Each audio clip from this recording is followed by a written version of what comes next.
इतना बताओ कि तुम इन्वेस्टर पर चिल्लाई थी या नहीं।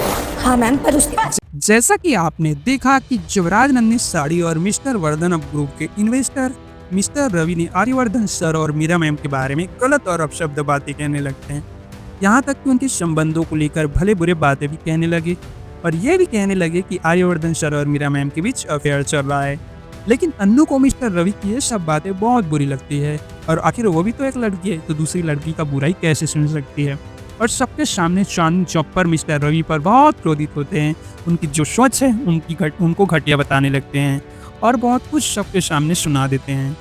इन्वेस्टर मिस्टर रवि को अन्नू की यह सब बातें जो उनके सबके सामने उस पर भड़क रही थी उसे पसंद नहीं आता और उस पर गुस्सा होकर मीरा मैम से उनकी कंप्लेन कर देता है और कहने लगता है कि आपका ये न्यू एम्प्लॉय अन्नू को बात करने की तमीज़ नहीं है।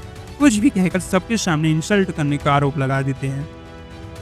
और मीरा मैम भी अन्नू से जलती थी, इसलिए मीरा अन्नू की बातों को सुने बिना ही आर्यवर्धन सर से उनकी शिकायत कर देता है और ये भी कहने लगता है कि सर अन्नू आपकी वजह से जो मन में आए सब कुछ करने लगती है। आर्यवर्धन सर को मीरा की ये बातें पसंद नहीं आती है, इसलिए उसने मीरा को अन्नू का डिमोशन लेटर दे देता है और कहने लगता है कि अगर अन्नू की गलती निकली तो उसे जॉब से निकाल देना।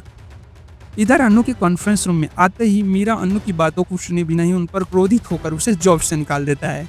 तब वर्धन ग्रुप के दूसरे इन्वेस्टर बताता है कि किस प्रकार मिस्टर रवि ने आर्यवर्धन सर और मीरा के चरित्र के बारे में कितना भला बुरा कहा था और फिर मीरा को अपनी गलती का एहसास होता है और अन्नू से वो दिल से क्षमा मांगता है।